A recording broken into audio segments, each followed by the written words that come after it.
Hello students, today we will see our second session of cost estimation of forging and casting. First session में हमने देखा था cost estimation of forging. In our today's session we will see cost estimation for casting. Today's our content is definition of casting. उसके बाद हम देखेंगे stages for casting. Then we will see definition of pattern. उसके बाद हम देखेंगे pattern allowances, फिर application of casting, फिर cost element of casting and at the last of our session we will discuss procedure for cost estimation in casting. So let's start with definition of casting. Student, casting का मतलब क्या होता है? Casting का मतलब होता है ये एक ऐसी मेथड है जिसके अंदर आप मोल्टन मेटल को अपने मोल्ड के अंदर डालोगे. फिर क्या होगा कि जो मोल्ड का जो शेप होता है वो शेप आपकी मेटल है वो गेन कर लेगी. मतलब बिफोर अ कास्टिंग आपकी जो मेटल थी वो मोल्टन स्टेज में थी, वो एक लिक्विड फॉर्म में थी.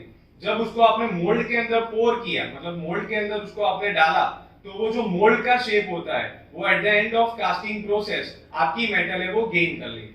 You can C in the figure कि जो ऑरेंज शेड आपकी दिख रही है वो मोल्टन मेटल है. उसको जो पोर दिख रहा है, वो जो पोरिंग हो रहा है वो मोल्ड के अंदर हो रहा है. तो at the end of that casting process जो मेटल है वो मोल्ड का जो शेप है वो गेन कर लेगी. ये एक वर्सेटाइल प्रोसेस है जो कई समय से चलती आ रही है और बहुत ही प्रॉपर फिनिशिंग आपको कास्टिंग के थ्रू मिल सकता है. In our next slide you can see stages for casting. Casting के अंदर स्टूडेंट्स 5 स्टेज रहते हैं. 5 stages are taking place in casting. सबसे पहला स्टेप है, आप देख सकते हो, पैटर्न मेकिंग. उसके बाद जो स्टेज आता है that is mould making and core making. Next step आप देख सकते हो that is melting and pouring. उसके बाद वाला जो स्टेप है that is cleaning of casting. And last step जो आपको दिख रहा है that is inspection and testing. In our next slide you can see definition of pattern. Student, pattern का मतलब क्या होता है? पैटर्न के अंदर, पैटर्न एक रॉ मटेरियल की तरह हम गिन सकते हैं. मतलब कि जो आपको आपकी मोल्टन मेटल है उसका जो शेप आपको चाहिए, तो इनिशियली हम क्या करते हैं, एक रफ शेप बनाते हैं. जो पैटर्न होती है जनरली वुडन मटेरियल से बनती है, प्लास्टिक मटेरियल से बनती है, या फिर मेटल के शेप से भी आप बना सकते हो. अभी आजकल जो टेक्नोलॉजी चल रही है 3D प्रिंटर, उससे भी आप अपनी पैटर्न बना सकते हो in the form of plastic material. फिर पैटर्न को हम क्या करते हैं कि वो जो पैटर्न होती है उसको हम मोल्ड के अंदर रखते हैं और उसके हिसाब से मोल्ड के अंदर एक कैविटी फॉर्म होती है जिसके अंदर ड्यूरिंग अ कास्टिंग हम हमारी मोल्टन मेटल है वो पोर करेंगे. तो in our next slide you can see pattern allowances. जब आप पैटर्न बना रहे हो तो कौन कौन से अलाउंसेस है वो आपको वहां पे ध्यान में रखने पड़ेंगे. आप देख सकते हो फर्स्ट अलाउंस है श्रिंकेज अलाउंस, फिर डिस्टोर्शन अलाउंस, उसके बाद ड्राफ्ट अलाउंस, फिर आप देख सकते हो machining allowance and last one is shake allowance. So in our next slide, let's start with first allowance that is shrinkage allowance. Student, shrinkage का मतलब क्या होता है? श्रिंकेज का मतलब होता है कि लेंथ का कम हो जाना, मतलब कि छोटा हो जाना. तो ड्यूरिंग अ श्रिंकेज अलाउंस क्या होता है? जब आप कास्टिंग प्रोसेस आपकी चल रही है उसके अंदर जब आपने मेटल को पोर करके रखा है, राइट, ड्यूरिंग अ क्वेंचिंग. अभी बच्चों क्वेंचिंग का मतलब क्या होता है? जब कास्टिंग हो जाता है उसके बाद जो आपका शेप होता है वो बहुत ही गर्म होता है, तो उसको हमें कैसे भी करके ठंडा करना पड़ेगा. तो वो जो कूलिंग करने की प्रोसेस होती है उसको हम क्वेंचिंग बोलते हैं. तो ड्यूरिंग दैट क्वेंचिंग क्या होगा कि वो जो आपका शेप है वो थोड़ा श्रिंक हो जाएगा. मतलब कि जब आप उसको मोल्ड में से निकाल रहे हो तो वो जो शेप होता है वो थोड़ा छोटा हो जाएगा. उसके लिए हम क्या करते हैं, तो इनिशियली जब आप मेटल को पोर कर रहे हो उस दौरान ही हम क्या कर देंगे कि जो मेटल है उसको थोड़ी ज्यादा क्वांटिटी में हम वहां पे पोर कर देंगे.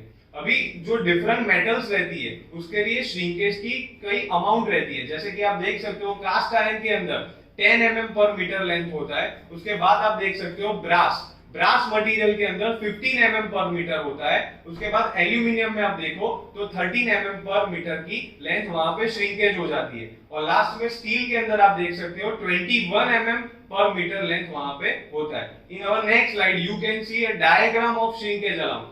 श्रिंकेज में क्या होता है, वो जो शेडेड लाइन आपको वहां पे दिख रही है, राइट, वो श्रिंकेज होने वाली है. तो उतनी मेटल हम पहले से ही ज्यादा वहां पे पोर करके रखेंगे. तो बाद में अगर श्रिंकेज हो जाए तो हमारा जो ओरिजिनल डायमेंशन है वो वहां पे चेंज नहीं होगा. तो इसके लिए वहां पे हम पहले से ही थोड़ी ज्यादा मेटल पोर करके रखते हैं. In our next slide you can see machining allowance.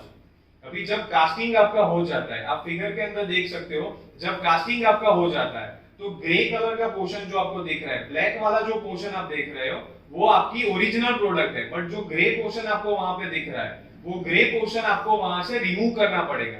तो जब कास्टिंग हो जाता है तो उसके ऊपर जो एक्स्ट्रा मटेरियल फॉर्म होता है, जो वहां पे आपको ग्रे कलर में दिख रहा है, वो वहां से आपको रिमूव करना पड़ेगा। तो वो पहले से ही हम वहां पे थोड़ा ज्यादा करके रखेंगे। जनरली आप वहां पे देख सकते हो कि 2 to 10 mm का एक्स्ट्रा मटेरियल वहां पे हमने रखा है। तो ये जो 2 से लेके 10 mm तक का मटेरियल वहां पे अगर जो हमने रखा है वो आफ्टर द कास्टिंग प्रोसेस वहां से हम रिमूव कर देंगे।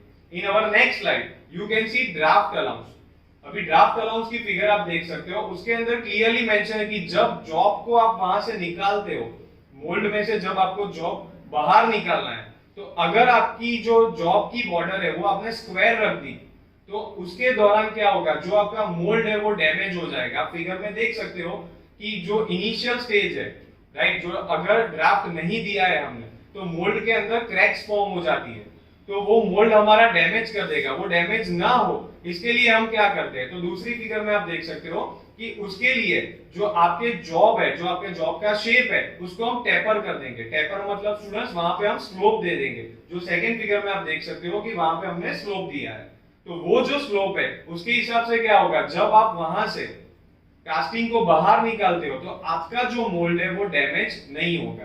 तो ड्राफ्ट अलाउंस हम जनरली 10 mm to 25 mm तक देते हैं। In our next slide you can see our new allowance, that is distortion allowance. Distortion allowance में स्टूडेंट क्या होगा, डिस्टोर्शन का मतलब होता है कई बार फॉर्जिंग के दौरान आपका जो प्रोडक्ट होता है वो बेंड हो जाता है। आप फिगर में देख सकते हो कि वो बेंडिंग हो जाता है। तो उसके लिए हम क्या करते हैं, इनिशियली हम उसके अंदर थोड़ा ज्यादा मटेरियल पोर कर देंगे। तो उससे क्या होगा कि जो आफ्टर द प्रोसेस आपका कास्टिंग जब खत्म होगा तो वो जो बेंडिंग पोर्शन है वो वहां से हम रिमूव कर सकते हैं और जो ओरिजिनल शेप है उसको हम वहां पे फिनिश फॉर्म में ला सकते हैं। तो जनरली जो अलाउंस आपका डिस्टोर्शन अलाउंस है वो 2 mm से लेके 20 mm तक वहां पे कंसीडर हम करते हैं। In our next slide you can see some interesting application of casting. Casting की एप्लीकेशन क्या रहती है, तो अगर कोई कॉम्प्लेक्स पार्ट है जिसका शेप आप फॉर्जिंग से नहीं बना सकते हो तो उसके लिए आपको कास्टिंग करना पड़ेगा। उसके बाद बहुत ही एक इंटरेस्टिंग एप्लीकेशन है उसकी, that is art of object. कई बार आप कहीं पे भी घूमने जाते हो, म्यूजियम में जाते हो, रेस्टोरेंट्स में जाते हो, तो वहां पे कई सारे स्कल्पचर आपको दिखते हैं। तो वो सारे स्कल्पचर जो भी होते हैं वो हम कास्टिंग से बना सकते हैं, बहुत ही इजीली एंड फिनिशिंग फॉर्म में वो बना सकते हैं। Next application again aircraft product, जो एयर इंडस्ट्री की प्रोडक्ट्स है वो भी हम कास्टिंग से बना सकते हैं। मिलिट्री प्रोडक्ट्स भी आप देख सकते हो कि वो हम कास्टिंग से बना सकते हैं। प्लम्बिंग इंडस्ट्री, जो पाइप्स है उसके जॉइंट्स है वो आप देख सकते हो फिगर में कि कई सारे जॉइंट्स है वो भी हम कास्टिंग से बना सकते हैं। And as always the automotive parts, automotive industry के कई सारे पार्ट्स होते हैं जो हम कास्टिंग से बना सकते हैं। In our next slide you can see again a cost element for casting. Casting में भी आपको 3 एलिमेंट काम करने रहते हैं, material cost which is direct material cost, direct labour cost और लास्ट में आता है ओवरहेड कॉस्ट। तो ये 3 कॉस्ट जब आप कंबाइन करोगे तो आपको कास्टिंग की आपकी टोटल कॉस्ट मिल जाएगी। In our next slide you can see different material cost for casting. जब आप कास्टिंग करते हो तो कौन कौन सी मटेरियल कॉस्ट आपको ध्यान में रखनी पड़ेगी। तो सबसे पहली कॉस्ट आप देख सकते हो मटेरियल ऑफ पैटर्न, जिस मटेरियल का आपने पैटर्न बनाया है वो कॉस्ट आपको लेनी पड़ेगी। फाउंड्री कॉस्ट आपको लेनी पड़ेगी। फाउंड्री कॉस्ट मतलब जहां पे आप मेटल को मोल्ड कर रहे हो तो वो फाउंड्री का जो भी कॉस्ट होगा वो आपको कंसीडर करना पड़ेगा, जो जनरली फर्नेस के अंदर होता है। उसके बाद मटेरियल ऑफ मोल्ड, मोल्ड का जो मटेरियल आपने लिया है वो आपको काउंट करना पड़ेगा। मोल्टन मेटल जो मिली है वो कॉस्ट हम गिनेंगे। फिर मटेरियल फॉर क्वेंचिंग, जो क्वेंचिंग के लिए, कूलिंग के लिए आपने मटेरियल यूज किया है वो कॉस्ट हम वहां पे गिनेंगे। एंड लास्ट में हम गिनेंगे that is finishing material cost. In our next slide you can see labour cost for casting.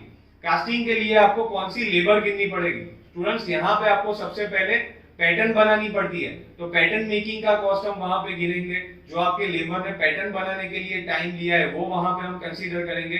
Then mould preparation आपको लेनी पड़ेगी, मोल्ड को जो प्रिपेयर करने के लिए टाइम लिया है वो वहां पे कंसीडर होगा। फिर कोर मेकिंग प्रोसेस, उसके बाद मेल्टिंग ऑफ मेटल, जो मेटल को आपने मेल्ट किया है वो लेबर टाइम हम वहां पे गिनेंगे। उसके बाद जो फाउंडिंग का मेटल इन अ मोल्ड, मतलब कि आप जो पोर कर रहे हो मेटल के अंदर, जो मेटल जो आपकी है उसको आप पोरिंग कर रहे हो, वो कॉस्ट वहां पे गिनी जाएगी। And at last finishing of casting, उसके लिए जो टाइम है वो वहां पे कंसीडर होगा। In our next slide you can see a very important thing, that is procedure for cost estimation of casting.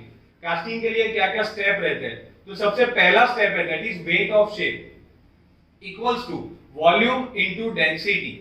जो उसका वॉल्यूम है और उसकी डेंसिटी है वो वहां पे हम कंसीडर करेंगे। उसके बाद मटेरियल कॉस्ट, जो आपकी मटेरियल कॉस्ट है वो हमने गिनी है, that is weight into cost of metal पर किलोग्राम। नेक्स्ट स्टेप में आप देख सकते हो that is labour cost for casting. तो उसके लिए हमने क्या लिया है? Wages of moulder. जो आप अपने मोल्डर को जो तनख्वाह देते हो, सैलरी देते हो, वो वहां पे गिनी जाएगी, divided by number of mould. जो जितने भी नंबर ऑफ मोल्ड उसने बनाए हैं वो वहां पे हम कंसीडर करेंगे।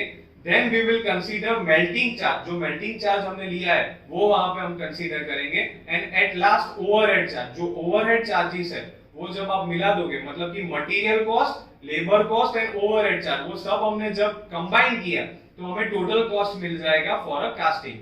तो in today's our session students, हमने सबसे पहले देखा डेफिनेशन ऑफ कास्टिंग, उसके बाद हमने उसके स्टेजेस देखे, एप्लीकेशन देखी, कौन कौन से जो अलाउंसेस होते हैं वो हमने देखे, और लास्ट में हमने देखा that is procedure for cost estimation of casting. In our next session we will discuss some more interesting thing about estimating, costing and contracting. इसके रिगार्डिंग जो क्वेश्चन है वो आप स्क्रीन के ऊपर देख सकते हो। Thank you.